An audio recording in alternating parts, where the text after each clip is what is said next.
Right now, y'all in Shaolin right now. This the home of my projects right here, you know. Entertainment for One, E for One podcast. Thank you for watching. Make sure you like this video, but subscribe to the channel as well. Very important. I'm Anthony, and are you ready for Raekwon to drop the new album, Emperors, The Emperor's New Clothes, this upcoming Friday? Listen, Raekwon has been gearing up for this album release for the last couple of months, but he's been heavily promoting it on IG, I would say, for the last 2 weeks. It's on Masterville Records, Nas's record label. They also dropped Slick Rick album, which I thought was a pretty good album, considering the fact that Slick Rick is an elder statesman in hip hop, and he hasn't dropped a new album since 20 years ago when he dropped The Art of Storytelling. I think that was the name of the album, which was a good album too, on Def Jam as well, like close to 25 years ago that came out, 21 years ago. So Mass Appeal is doing a series with legends, hip hop legends, that are going to be releasing new material, new albums, and Raekwon is up next.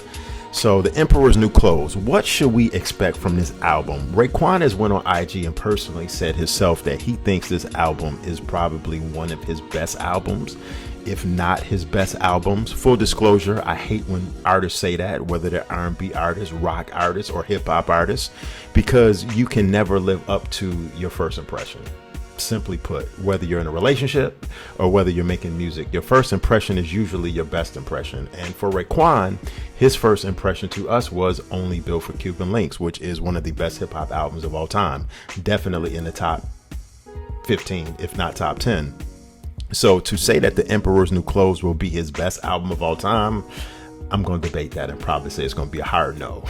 And also Only Built for Cuban Links Part 2, which came out some years ago, I thought was a damn good, that was a hell of a good damn album. That was an exceptional follow-up to the original Only Built for Cuban Links.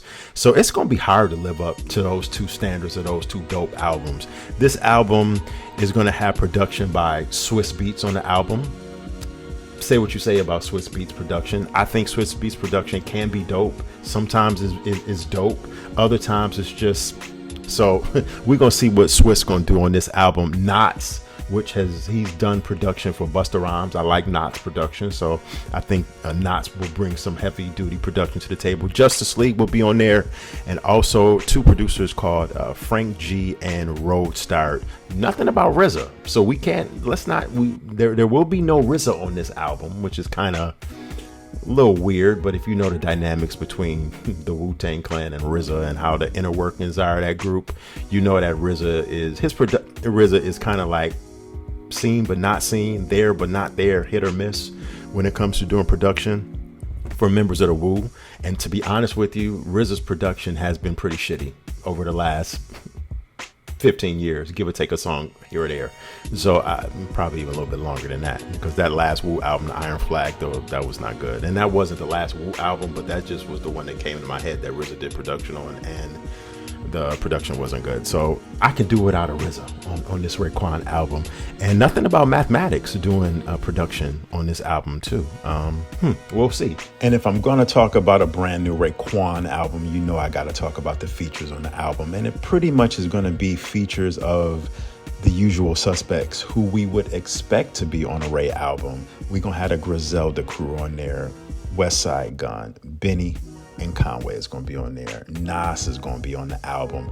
Those features right there is enough for me to be like, this is going to be a solidified banger of an album, no doubt about that. But you know he gonna put his Wu fam on there, like Method Man will be on there, Inspector Deck and Method Man will be on there as well. I'm very curious to hear how Ray and Nas is gonna sound in 2025, considering all of their previous collaborations has been legendary. Can't forget about Rich and Black. That's probably my favorite collabo between Ray and Nas, next to Verbal Intercourse. But please let me know in the comment section what you think about the Emperor's New Clothes, the brand new album from Raekwon.